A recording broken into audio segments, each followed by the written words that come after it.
Baiklah, di sini saya akan menjelaskan laporan posisi keuangan dan arus kas.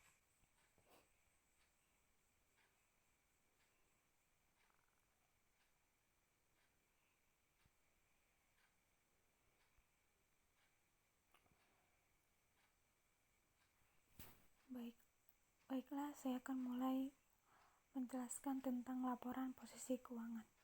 Laporan posisi keuangan, manfaat laporan posisi keuangan yang pertama menilai struktur ekuitas. Yang kedua, menghitung risiko dan arus kas yang akan datang. Yang ketiga, menganalisis. Menganalisis dibagi menjadi tiga, yaitu likuiditas, salvabilitas, dan fleksibilitas keuangan. Keterbatasan laporan posisi keuangan sebagai besar aset dan liabilitas dilaporkan pada kasus histori. Yang kedua, penggunaan judgement dan estimasi. Yang ketiga, banyak finansial dihilangkan. Klasifikasi laporan posisi keuangan. Yang pertama, klasifikasi umum, ada aset, liabilitas, dan ekuitas. Aset lancar, kas dan aset lain yang diharapkan dapat dikonversi menjadi kas, dijual atau dikonsumsi dalam 1 tahun atau periode akuntansi yang mana lebih panjang. Laporan posisi keuangan atau aset lancar. Kas umumnya berupa uang yang siap digunakan. Ekuivalen kas adalah investasi jangka pendek yang sangat liquid yang jatuh tempo dalam waktu 3 bulan atau kurang. Berbagai pembatasan atau komitmen harus diungkapkan. Aset lancar, investasi jangka pendek. Laporan posisi keuangan aset lancar. Yang pertama, piutang. Kedua, klaim terhadap pelanggan dari pihak klien atas uang, barang, atau jasa. Meliputi piutang dagang atau janji lisan, piutang wesel, janji tertulis. Ketiga, kelompok utama piutang tersebut harus diungkapkan di laporan posisi keuangan atau dalam catatan terkait. Laporan posisi keuangan aset lancar. Piutang dagang pilihan penyajian, aset lancar. Misalnya kasnya $346, piutang dagang 500, kurang CKP-nya 25, 500 dikurang 25, 475. Maka dapat hasilnya 475. Persediaan barangnya ada 812. Jadi 417 hasil dari kurang CKP dikurang dengan persediaan barang 812 ditambah dengan persediaan barang 812 sama dengan 1633. Laporan posisi keuangan aset lancar. Persediaan barang dagangan penyajian, dasar penilaian lower of cost or market, metode penentuan harga jual FIFO atau rata-rata. Laporan posisi keuangan aset lancar. Pertama, biaya dibayar di muka. Kedua, pengeluaran kas yang dicatat sebagai aset karena jasa atau manfaat akan diterima di masa mendatang, atau pengeluaran kas sebelum biaya dicatat.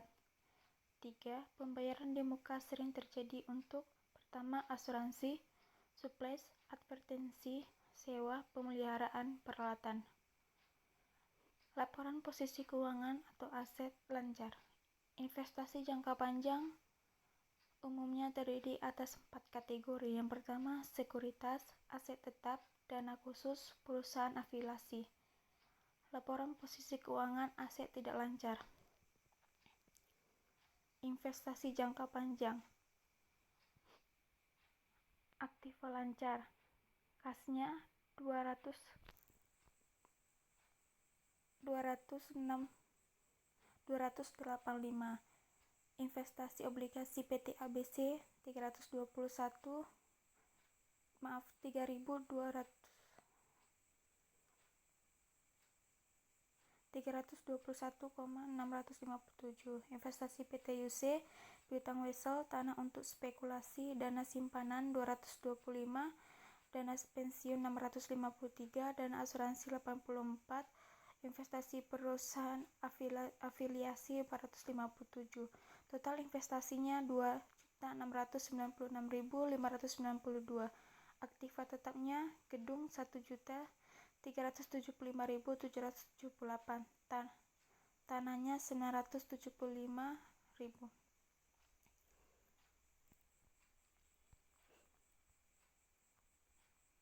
Laporan posisi keuangan aset tidak lancar. Kasnya 228.000. Aktiva tetap, total investasi 2.696.592. Aktiva tetap, gedung 1.375.778, tanah 975.000, mesin dan peralatan 234, kapital leases 384, kendaraan 175, akun depresiasi 975. Total aktiva tetap 2.170.386.000. Aktiva tidak berwujud 3 juta. Goodwill-nya 3 juta, hak paten 177, merek dagang 40. Laporan posisi keuangan aset tidak lancar. Bagian ini digunakan untuk melaporkan item-item yang tidak dapat dikelompokkan ke dalam kelompok terdahulu. Laporan posisi keuangan. Liabilitas lancar. Liabilitas yang diharapkan dilunasi dengan menggunakan aset lancar atau menimbulkan utang lancar lain. Neraca dalam jutaan. Kewajiban lancar. Utang wesel 233.450, utang dagang 131.800, utang kompensasi 43.000, pendapatan DDM 17.000, utang PPh 23.400, utang JK panjang utang JK 121.000, total kewajiban lancar 569.650. Kewajiban jangka panjang. Untuk jangka panjang 979.500, utang kapital les 345.800, PPh yang ditunda 77.909. Total kewajiban jangka panjang 2.093.859. Laporan posisi keuangan. Liabilitas jangka panjang. Liabilitas yang akan dilunasi dalam waktu lebih dari 1 tahun.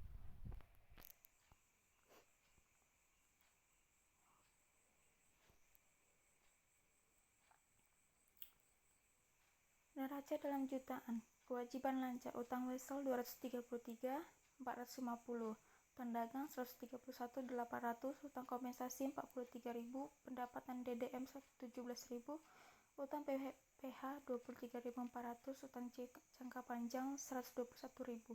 Total kewajiban lancarnya 569.650.000. Kewajiban jangka panjang. Utang jangka panjang 979.500, utang kapital les 345.800, PPh yang ditunda 77.909. Total kewajiban jangka panjang 2.093.859. Seluruh jaminan dan batasan harus diungkapkan. Laporan posisi keuangan. Ekuitas. Perusahaan biasanya membagi ekuitas ke dalam 3 bagian. 1. Modal saham, 2. Tambahan modal disetor, dan 3. Laba ditahan. Format laporan posisi keuangan. Ada 2 format laporan posisi keuangan, bentuk rekening dan bentuk laporan.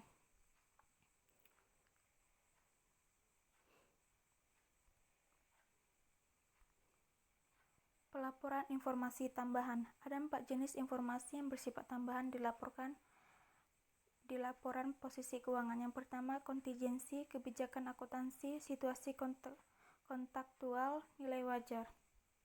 Teknik pengungkapan.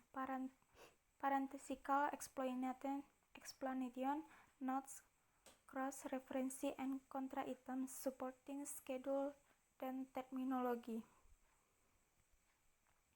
The statement of cash flow. Salah satu tujuan dari pelaporan keuangan adalah perhitungan jumlah waktu dan ketidakpastian arus kas. Laporan arus kas. Tujuan laporan arus kas memberikan informasi yang lebih relevan tentang penerimaan kas dan pengeluaran kas perusahaan selama satu periode. Laporan ini menjawab pertanyaan berikut. Dari mana kas berasal? Digunakan untuk apa? Apa yang mengubah saldo kas? Berikut adalah contoh dari laporan arus kas, isi dan format 3 jenis aktivitas: operasi, investasi, dan pendanaan. Laporan arus kas, konten dan format. Operasi, arus masuk dan arus keluar kas dari operasi. Investasi, arus masuk dan arus keluar kas dari aset tidak lancar. pendanaan, arus masuk dan arus keluar kas dari operasi, liabilitas jangka panjang, dan ekuitas. Laporan arus kas. Penyusunan informasi dari beberapa sumber. 1. Laporan posisi keuangan komparatif. 2. Laporan laba rugi tahun berjalan. Dan 3. Data transaksi terpilih. Laporan arus kas. Berikut laporan arus kas penyusunan. Midwest Paper Company melaporkan hal-hal berikut pada tahun berjalan. Net income 40.000, dividends paid 5.000, increase in account receivable 10.000, increase in account payable 5.000, purchase of equipment capital expenditure 8.000, depreciation expense 4.000, issue of note payable 20.000. Susun laporan arus kas.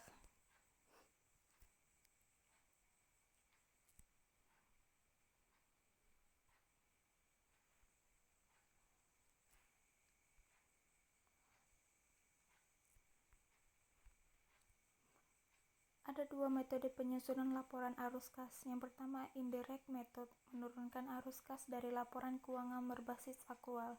Direct method, mengetisarkan arus kas secara langsung dari sumber dan penggunaan kas. Pelaporan informasi tambahan. Aktivitas pendanaan dan investasi yang tidak mempengaruhi kas dilaporkan dalam skedul terpisah di bagian bawah laporan arus kas atau dalam catatan. Contoh, pengeluaran saham untuk membeli aset, konversi obligasi ke dalam saham biasa, pengeluaran obligasi untuk membeli aset, dan pertukaran aset jangka panjang. Manfaat laporan arus kas. Tanpa kas, perusahaan tidak dapat bertahan arus kas dari operasi. Jumlahnya banyak. Perusahaan mampu menghasilkan kas yang cukup untuk membayar tagihan. Jumlahnya sedikit, perusahaan perlu meminjam uang atau menjual saham untuk membayar tagihan. Manfaat laporan arus kas, free cash flow. Informasi ini menunjukkan kemampuan perusahaan untuk membeli investasi, melunasi utang, menarik saham, dan peredaran atas sekedar menambah likuiditas.